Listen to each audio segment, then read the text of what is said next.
Kamarajar girls high ஸ்கூலில் தான் படிக்கிறேன். 6th நான் இங்கே தான் படிக்கிறேன். நான் 10th பப்ளிக் எக்ஸாமில் வந்து 498 மார்க் எடுத்திருக்கேன். ஸ்டேட் லெவலில் செகண்டு, டிஸ்ட்ரிக்ட் லெவலில் ஃபஸ்ட் மார்க்கு. எனக்கு இவ்வளோ மார்க் வர்றதுக்கு இந்த ஸ்கூலில் நல்லா டீச்சர்ஸ்லாம் கோச்சிங் பண்ணாங்க. எனக்கு நான் மாநில லெவலில் 2வது மார்க்கு, தென்காசி டிஸ்ட்ரிக்டில் ஃபஸ்ட் மார்க் எடுத்திருக்கேன். நான் இந்த ஸ்கூலில் படித்து இன்ஜினியரிங் போய் நான் வந்து சாதிக்கணும் அப்படின்னு நினைக்கிறேன். இந்த ஸ்கூலில் வந்து நான் படிக்கிறதுக்கு ஆசிரியர்கள்லாம் நல்லா ஹெல்ப் பண்ணாங்க, நிறைய கோச்சிங் கொடுத்தாங்க. நம்ம வந்து நல்லா படித்தாதான் அதுக்கப்புறம் நம்மளால் வந்து நம்ம விரும்புகிற இதுக்கு வேலைக்கு போக முடியும். நான் இவ்வளோ மார்க் எடுக்கிறதுக்கு வந்து இந்த மாதிரி முதல்லேருந்தே நான் வந்து டிவி, செல்ஃபோன் இந்த மாதிரிலாம் அவாய்ட் பண்ணி தேவையானதுக்கு மட்டும் அதை பார்த்துட்டு படித்ததுனால தான் நான் இவ்வளோ மார்க் எடுக்க முடிஞ்சுது.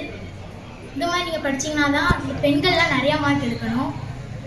எல்லார் மாதிரியும் இந்த மாதிரி நிறையா மார்க் எடுக்கணும்னா 10th ஆரம்பத்துலேருந்து நீங்கள் படிக்க ஆரம்பிச்சுங்க. அப்போ தான் என்ன மாதிரி உங்களாலேயும் சாதிக்க முடியும், நிறையா மார்க் எடுக்க முடியும். ஆசிரியர்கள், பேரண்ட்ஸு, தலைமை ஆசிரியர், ஸ்கூல் நிர்வாகம் எல்லாத்துக்கும் நான் வந்து இப்போ நன்றி தெரிவிச்சுக்கிறேன்.